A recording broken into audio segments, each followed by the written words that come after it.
Bonjour à tous, bienvenue à ce flash.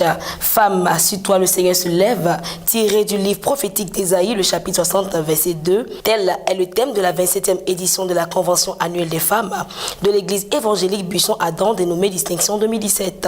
En effet, cette convention qui met les femmes à l'honneur a pour objectif de pousser les femmes à une prise de conscience de leur position aussi bien dans l'église qu'au sein de la société.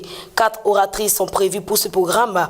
La prophétesse Charlotte Adji et l'apôtre Florence Ofori-Atta de la Côte d'Ivoire, la révérende Gloria Mokonga du Nigeria, l'apôtre Rose Leslie Mokwabili du Congo. Rappelons que cette conférence s'étendra jusqu'au dimanche 12 novembre 2017. Les localités de Bouna, Doropo, Nation, Teili, Bondoukou, Kounfao, Sandégué, Tanda, Transua comptent témoigner leur reconnaissance au président Alassane Ouattara au regard de toutes les actions posées pour la Côte d'Ivoire en général et pour les régions de Boukani et du Gontougo en particulier. Pour l'importance de cet accueil que réservent ces populations au chef de l'État et les cas du district de Zanzan ont initié une rencontre ce jeudi 9 novembre à Abidjan Plateau. D'autant que cet événement est sous la houlette de la ministre du Développement Kabaniale.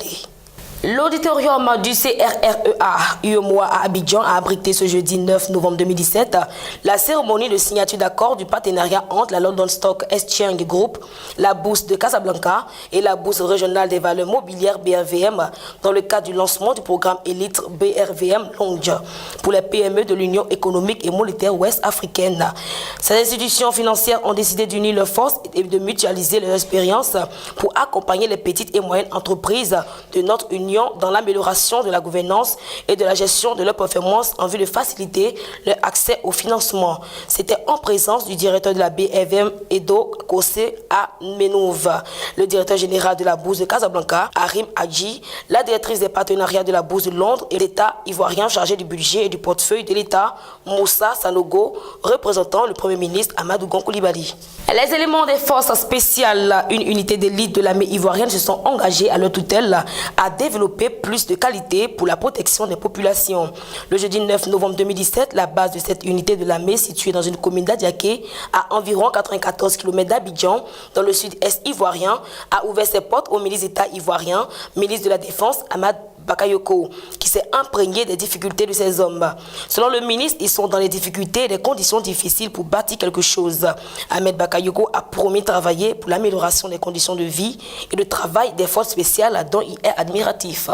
En sport à présent, à peine arrivé à Abidjan le mercredi 8 novembre 2017, aux environs de 19h40, la sélection marocaine fait parler d'elle. Elle a de son plein gré refusé d'emprunter le bus mis à sa disposition par la Fédération ivoirienne de football, ayant émis auparavant qu'ils n'accepteront rien du pays hôte. Les Marocains, avec ce geste, ont voulu éviter le coup du jus d'orange évoqué par Pierre-Emerick Aubameyang dans un message posté sur son compte Twitter.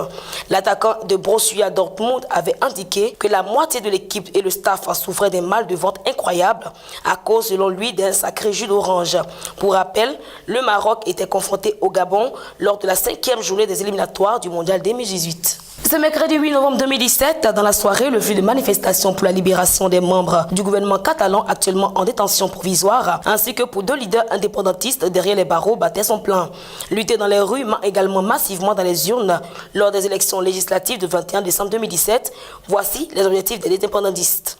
La grève s'est poursuivie tard dans la soirée avec des perturbations du trafic routier et ferroviaire. Par ailleurs, depuis Bruxelles, où il s'est réfugié environ une dizaine de jours, Carles Puigdemont, président déchu de l'exécutif catalan, a procédé au lancement officiel de sa campagne, et ce, en présence de 200 maires indépendantistes de Catalogne arrivés en matinée en avion. C'est la fin de ce flash. Merci de vous informer sur la VSTV. Que Dieu vous bénisse. Au revoir.